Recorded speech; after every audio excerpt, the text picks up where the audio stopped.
How to overcome fear. In one of my previous videos, we discussed the subject of worry.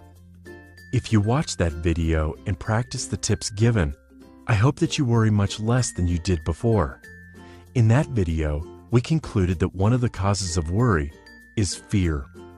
So in this video, we will look at the different types of fear, and I will put fear in perspective so that you can see the things with a fresh view the next time you will face fear. This video will not help you to overcome fear from spiders, height, or anything similar. I will be focusing on how to destroy the mental walls of fear and what stops millions of people every day from pursuing their dreams and goals. First of all, it is important to realize that fear is something we learn rather than something we have. No one is born with fear, but we learn to fear during our lifetime. If you fear rejection, then you probably have been rejected before, and you learn that you don't like the feeling of rejection. So next time, when there is a chance to be rejected, you will fear to take the action towards it and rather avoid it. So here are 3 types of fear I will be focusing on.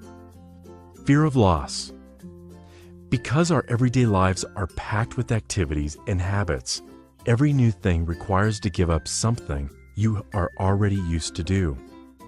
For example, Peter watches TV every Tuesday and Thursday evening. One of his friends is asking Peter to join him in the gym on the exact same days. And the first thing that shoots in Peter's mind is giving up watching TV on those nights. This is how our mind works in relationships of new things, and it is called fear of loss.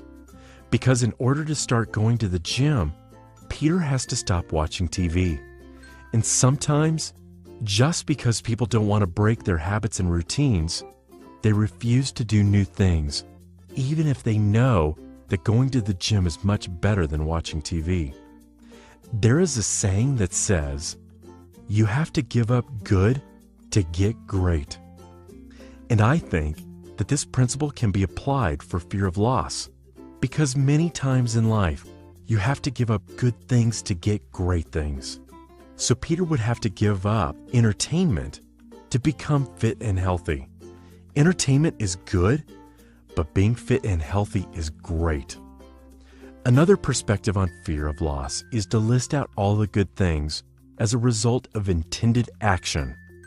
In our example, if Peter started to exercise, he would gain a fit and strong body, improve his health, he would spend more time in a positively charged environment, and meet new friends who practice a healthy lifestyle. Then these things would need to be compared with what Peter loses by taking on a new activity, which, in this case, would be his favorite TV serial. And then he has to choose the most valuable thing for him. By looking at this example from the side, it looks like a no-brainer. But in reality, things are not that easy. Process pain. Approaching new things will always involve some process pain. Process pain is time that you need to invest and action you need to take to actually get to the stage where you can start to do something new. Let's say Peter has gotten over the fear of loss and really wants to go to the gym. But before he can do that, he will have to face process pain. Only now, Peter realizes that he doesn't have appropriate clothing for the gym, and he has to do a bunch of other things before he can start to exercise. Peter's mind is quickly filled with a list of things. 1. Buy appropriate clothing and new running shoes. 2. Get registered with the gym. 3. Pay monthly membership fees and commit to a 12-month contract at the gym. Now, Peter realizes once again that there is more to the whole going to the gym thing and getting fit and healthy.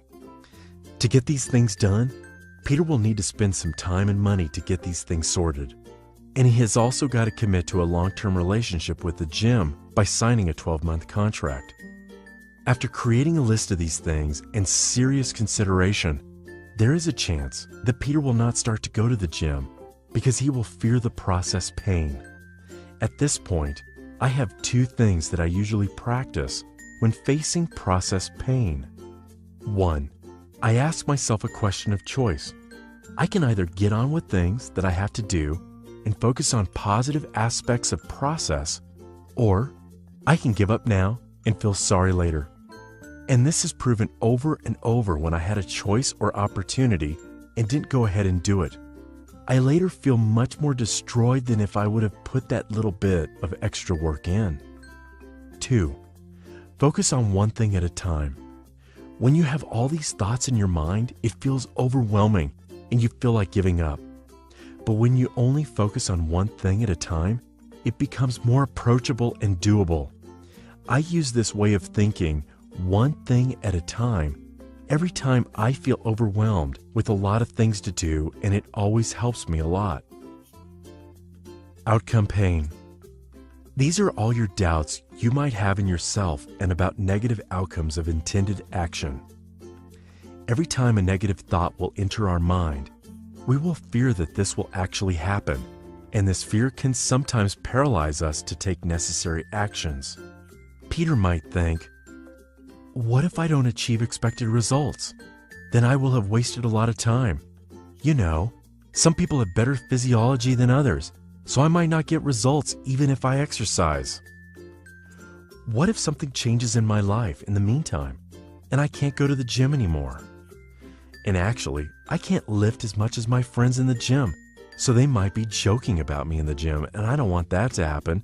And the list of doubts goes on and on. The thing is, the more you will think about it, the more doubts will be entering your mind, and the more difficult it will be to take action or make decisions about getting on with things. What Peter has to do now is to pull out his previous list with all the good things that he would achieve if he would go to the gym and evaluate these things against every negative thought or doubt he has. And if Peter really wants to become more fit and healthy, he will not be affected by any doubts or fear of what other people might think and say. I would like to share my own experience how I went through all 3 types of fear when I changed my previous job. About 2 years ago, I decided that I wanted to change my daytime job. This was mainly due to my personal development because I wanted to grow and educate myself, but the company I was working for couldn't provide me with that. So the action was clear. I needed to change my job. I was excited at the beginning about going out in the market and looking for new opportunities. I had my CV ready and off I went. After the first few days when I was looking for a new position, I started to have strange feelings. Feeling that I will have to change a lot of things I'm used to do because of the change. I didn't realize it then, but now I know that it was fear of loss. 1 week went by, and then a second. Nothing was happening. I didn't have much of any response.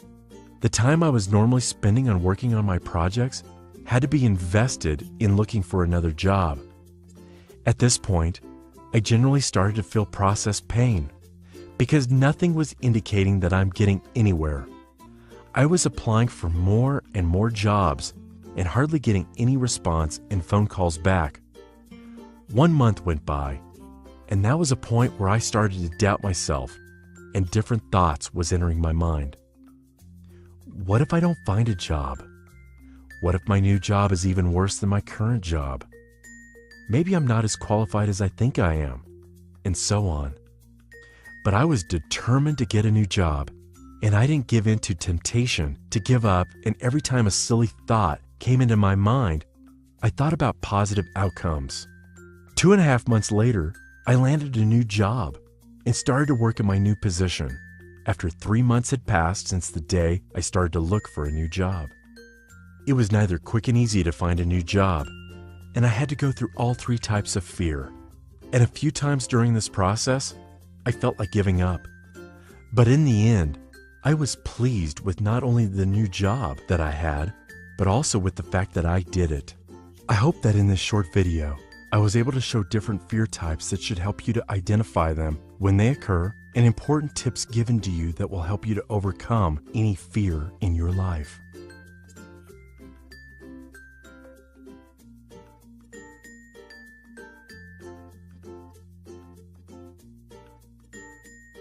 If you have any questions about areas of life where you're struggling or want to make improvements, please tell me in the comments below or write to me at Facebook or Twitter, and I'll make a video about how best to approach it.